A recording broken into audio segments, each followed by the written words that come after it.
দীর্ঘদিন থেকে আমি এলাকায় কাজ করছি, সুখে দুঃখে পাশে থেকেছি, বিপদে আমাদের পাশে থেকেছি। আপনারা জানেন যে আমার বাবা, আমি দায়িত্বকালীন সময় বাবা ইন্তেকাল করেছেন। আজকে আমার বাবা নেই, থাকলেও হয়তো এখানে উপস্থিত থাকতেন। আমি আজকে এতিম, আপনাদের কাছে দোয়া চাই, আপনারা এতিমের জন্য দোয়া করবেন, আপনারা আমাকে সহযোগিতা করবেন ইনশাআল্লাহ।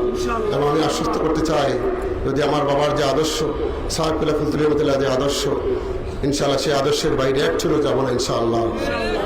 এই পুরো মানুষের জন্য আমি আমার জীবন বাজি রাখবো ইনশাআল্লাহ। আমি সত্য ন্যায়ের পক্ষে বলিষ্ঠ ভূমিকা রাখবো ইনশাআল্লাহ। এবং আমি আর বলছি, আপনারা শুনেছেন অনেক সমালোচনার বিরুদ্ধে হচ্ছে, আমি সব কিছু আপনাদের উপর ছেড়ে দিলাম।